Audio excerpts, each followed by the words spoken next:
Words matter. In particular, the words we use to describe technology within an organization matter.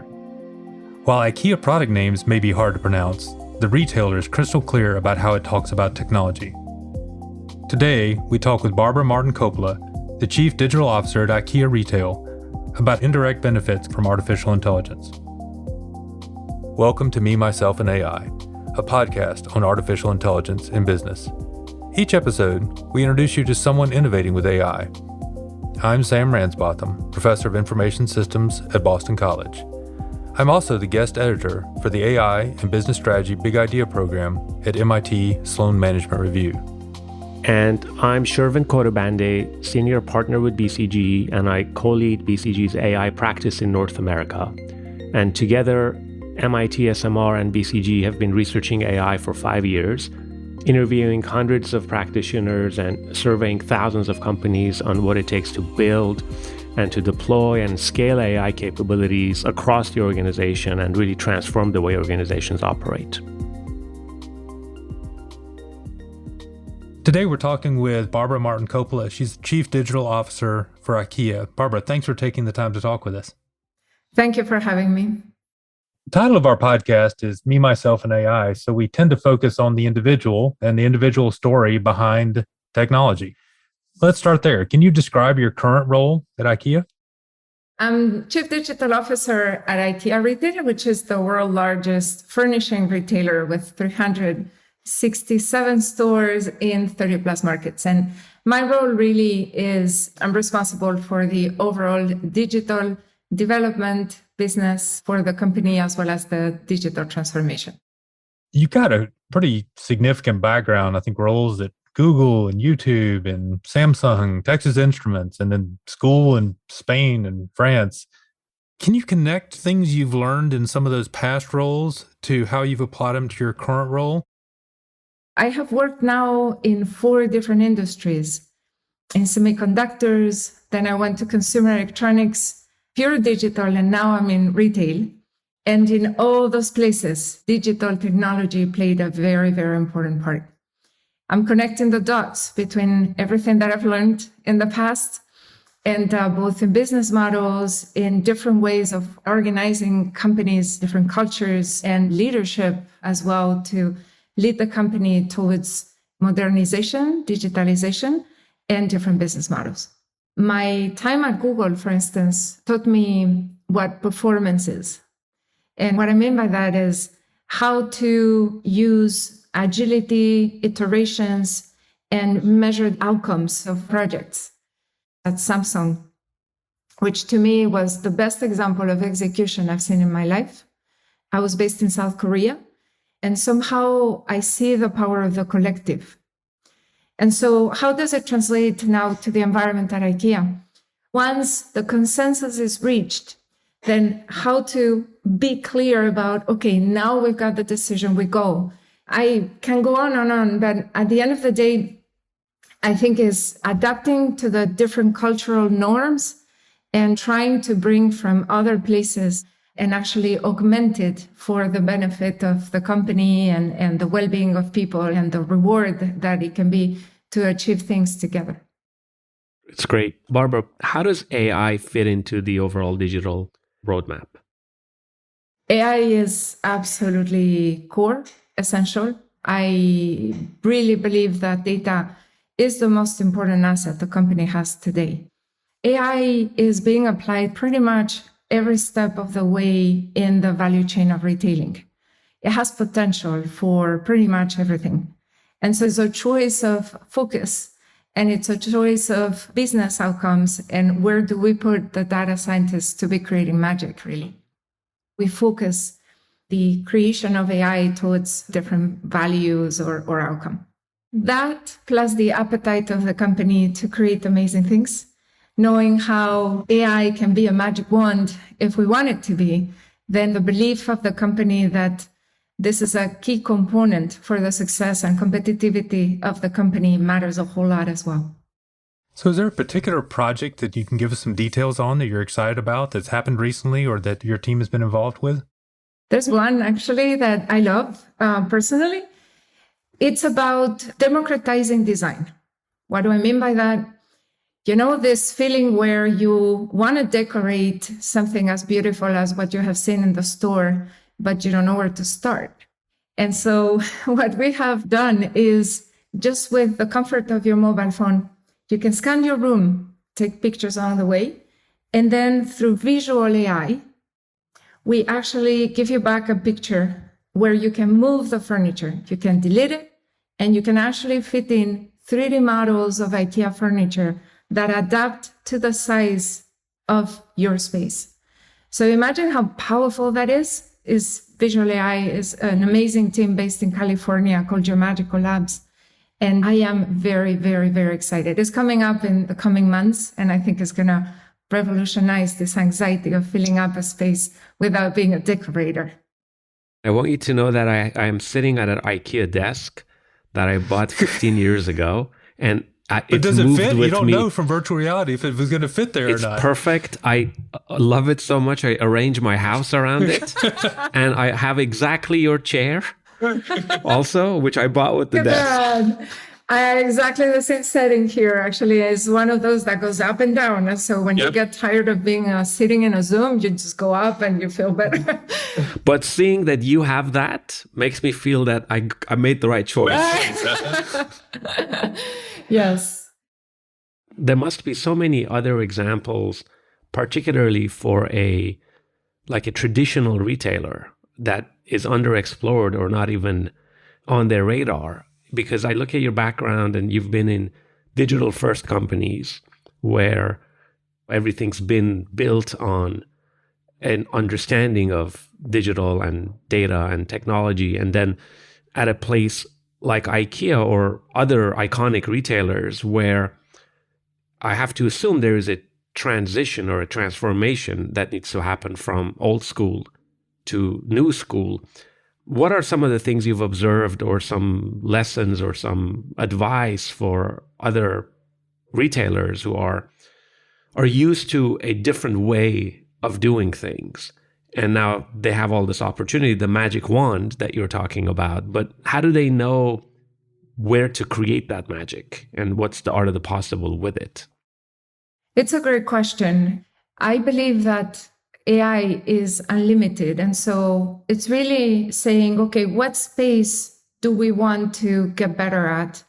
And have the open-mindedness to make different functions work together, especially digital functions and data scientists. I'll give you an example. IKEA went to have big blue stores outside of the main cities, and that was the main business model, to having not only a variety of different stores, but also a lot of digital touch points. And so that creates a lot of complexity. How do the flow of goods needs to be operated so that the costs are not going to the roof? And that challenge itself is so complex that it requires AI to be able to be solved for. There's many variables. There is demand forecasting. There is the size of the goods. There is the availability of items. There is a price. And so at the end of the day, AI applied to this space is pretty much the only way to operate the business in a modern way. So just with that, and e-com increasing so much during the recent years, we have 5x e-com in 3 years, actually, at IKEA. We have saved, thanks to AI and enabling the stores to be fulfillment centers, we have saved the creation of 15 customer distribution centers. That is not only great economically, but it's great for the planet as well. And so it's multiple possibilities in a positive way that when you start understanding the power of this, the demand is higher than what we can actually achieve. So then the next challenge is, how do we scale AI so that we can embed it everywhere in the company? So it requires, to paraphrase you, it requires open-mindedness and imagination and focusing on what are the things we want to do differently, but also it's hard work, right? Because you've got to then get teams that are not used to working together, the scientists and technology teams, to work with store operators and managers. What do you think is the biggest misconception in the minds of traditional retailers or just traditional companies about AI? Well, one that I think is fairly common is that AI will come and disrupt people. There is a fairly amount of fear that all the knowledge that people have built, a bit of a gut feeling in managing the business, would actually be displaced as well. But when people start to actually understand that it's augmenting them and not displacing them, and that it's at the service of human beings and at the service of business, people really start demanding it. But it takes seeing it, using it, being in those cross-functional teams, being outside of one's comfort zone, and then being very happy to see that the positive outcome was not just a sort of black magic technology. It was made by human beings and by this cross-functional team that created this. So at the end is a human process after all. So this digital transformation that you've taken IKEA on has been probably even a bigger cultural transformation. And you talked about this with World Economic Forum about how the purpose and mission and culture of IKEA will not change, but yet we're talking about some elements of the culture and some openness to imagine or collaborate or rethink roles has to change. How do you navigate that balance? I mean, how do you keep the purpose and the DNA intact and infuse these sometimes radical changes into the company? It's really important that people feel that their identity as a collective company does not change. And that is rooted in the mission and the values of the company. That is somehow the compass. Whatever one is facing, you always have that to come back to. It's a collective identity that is important to maintain and that normally should give you strength for actually adapting to new challenges. And that is not easy because adapting to new challenges at the speed of the change that we're seeing around us requires new leadership. It requires a leader that is able to not have all the answers, that is able to surround herself or himself with different skills and let go of ego to be able to be listening and leading towards common achievement. And that is something that I grew up with, a different type of leadership that was very, very self-assured and knew all the answers. And that is not what I believe is required right now to be able to succeed.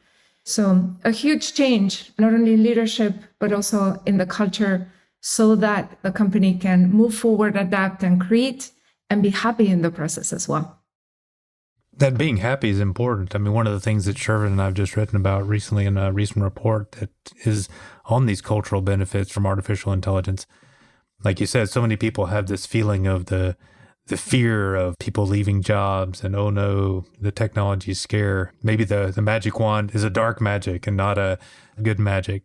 How do you make sure that that culture is progressing in the way that you want it to progress, and that it's improving, and how are you orchestrating that process? It's interesting because the fear, when one gets closer to getting to know how the sausage is made and how the outcome can be incredible and how the success is collective at the end of the day, it becomes actually a very powerful experience. And so for the people that have been exposed to what this can do for them, it becomes actually a transformation, I would say, in their own mentalities to move forward to want more. At the same time, the word of mouth is really important. Word of mouth of those experiences with people that are trusted in the company, that will speak how the experiences went. The leadership that is not digital, talking about it and celebrating it is really important as well. And then the vocabulary of the company changing, and how the whole management will be data-centric. There's actually a sentence at IKEA that says we are people-powered and data-centric, which did not exist 4 years ago. And now it's one of the centerpieces.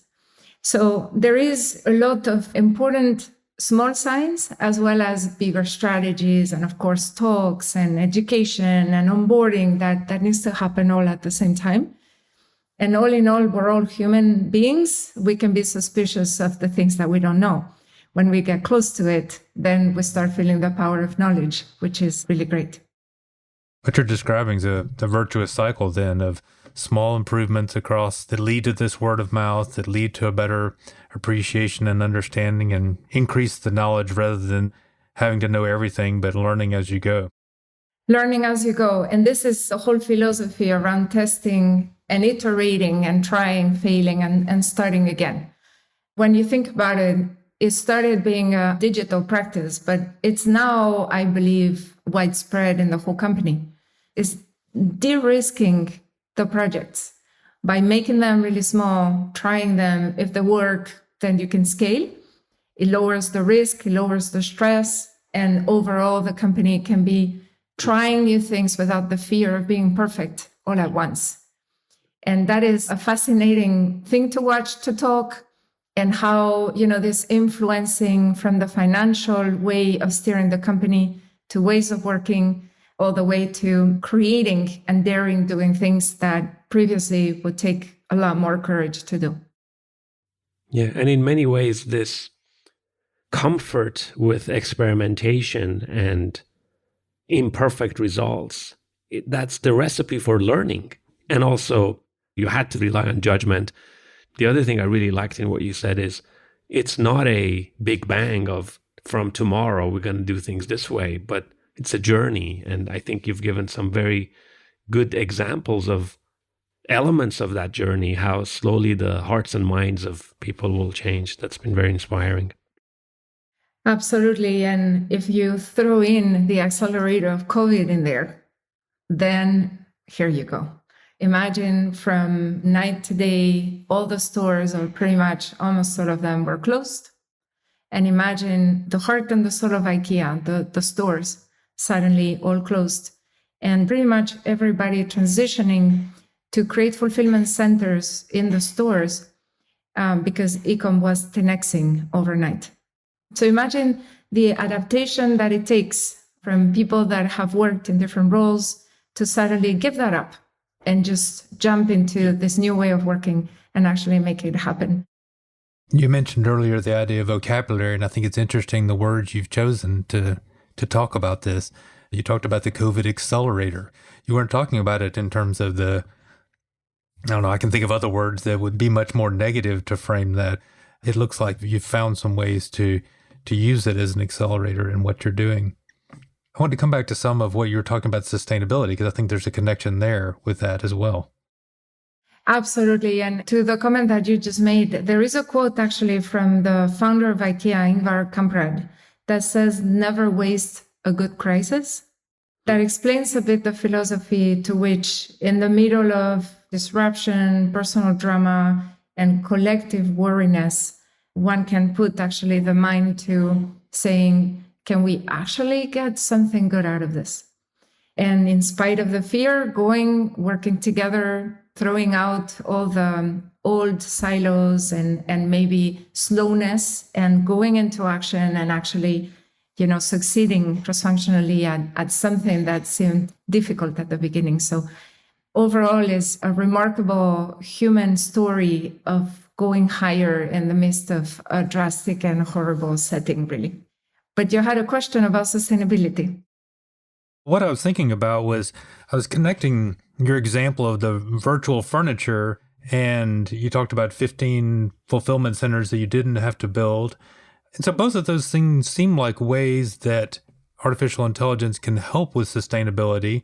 First, clearly the fulfillment example makes sense, but I was also thinking about your virtual reality one. That's someone who isn't buying a bunch of furniture, taking it home and deciding they don't like it, and then taking it back to the store. So I'm guessing you didn't start that project as hey, we can save some carbon here, but it certainly is a nice benefit. Are there other areas you're doing similar sorts of things? Yes. First, I love how you think about this. I think there's definitely a beautiful benefit sustainability-wise. It's one of the biggest priorities. I'm glad just not to drag the furniture home. That's all. That's what I'm happy with. Which indeed another benefit. But what I would say is sustainability is one of the core focus for IKEA. And so the company is transforming its business model into a circular business model. So that means that we would reuse the furniture. We would reuse the material. And when you think about that, the whole logistical aspect need to be completely rethought. And in the midst of that comes data, traceability, and a whole new value chain that needs to be assembled together. So it doesn't happen overnight, but it's happening in little chunks that are quite remarkable and are really cool. So in this past Black Friday, for instance, we allowed people to resell their old furniture to IKEA. And that was made through a website, and they will actually give their furniture back. And we would either resell it or repurpose it or just use the material again. 300,000 pieces of furniture were resold. Imagine the amount of forests and material that represents. So more and more is how can we be intelligent and imagine a different business model where affordability is unequal to sustainability. We do not want sustainability to be for the few people. We want sustainability to be for everyone. And so that means that IKEA needs to figure out a way of making the whole value chain economically circular and viable so that we fulfill the promise of by 2030, not only be positive climate-wise, but also have a circular business model. I'm sure you can see this from your sort of overview of what's happening within the organization. But what about the individual workers who are more in contact with customers?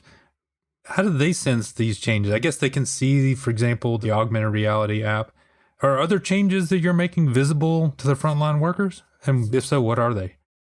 Yes, they are visible changes to them, not to the end consumer, which is all the tools that we offer them for a much more efficient way of working. I'll give you one that we're trying that is actually quite cool.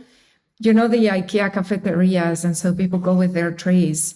There is now a visual AI tool that scans the tray and is able to know how much the person needs to pay. And so the cashier is now free to interact, to counsel, to help people. And to be honest, it's so much more rewarding than having the traditional cashier job. And so, you know, this is just another example to say, can we enable humans to do what humans do best and allow machines to do the more repetitive tasks and liberate ourselves to have that connection and that humanity that we believe is very rewarding? And I'll draw a contrast between, the world that seems to be moving towards humanoid-looking robots to interact with customers, when what you've said here is that that's what the people working want to do. I think that's a beautiful tying of the function to the great application of it. It's this philosophy to think that technology and AI, in my opinion, need to be at the service of human beings. And so either they augment us, they have this exponential benefit to get to an outcome faster. But at the end of the day, when you think about it, we control technology, we make it happen. And so technology is a bit of a reflection to who we are as humans. And that is something that we bring with us, our positives and negatives, when we do the technology. And that's why putting a mirror to ourselves and looking at ourselves and understanding our creation is part of a lot of ethical dilemmas at the same time that are ongoing in society. Good. I'd like to congratulate us all for not making any meatball jokes during the whole episode. Guess what? There is a candle with scent of meatballs now. Believe it or not, it is true. Well, my parents are 88 and 87, and every week they go, their thing to do is they go to the local IKEA store and have the meatballs. That is so cool. I've been doing it for years. I love it. The veggie meatballs are getting a lot of traction now. And it's part of the whole sustainability movement, but still people prefer the meatballs. It's an icon of IKEA. It's crazy, huh? Barbara, wonderful talking with you. I think the one element that will probably stick with the listeners is this indirect effect of technology and on effects like culture that you keep mentioning, or on sustainability. We tend to think on these first order effects of technology, and you've really brought out a lot of the second order. You did characterize the technology as a magic wand, and I'm going to bristle a little bit about that. I don't like people to think that these things are magic, but what you focused on is more, I guess, the magician holding the wand rather than the wand itself. And I think that's an important thing. Thank you for taking the time to talk with us. We've really enjoyed it. Thank you. Yeah, thank you so much. It's been great. Thank you so much for having me. On our next episode, we talk with Sydney Madison Prescott, Global Head of Intelligent Automation at Spotify. Please join us. Thanks for listening to Me, Myself, and AI. We believe, like you, that the conversation about AI implementation doesn't start and stop with this podcast. That's why we've created a group on LinkedIn specifically for listeners like you. It's called AI for Leaders. And if you join us, you can chat with show creators and hosts, ask your own questions, share your insights, and gain access to valuable resources about AI implementation from MIT SMR and BCG. You can access it by visiting mitsmr.com/AI for Leaders. We'll put that link in the show notes, and we hope to see you there.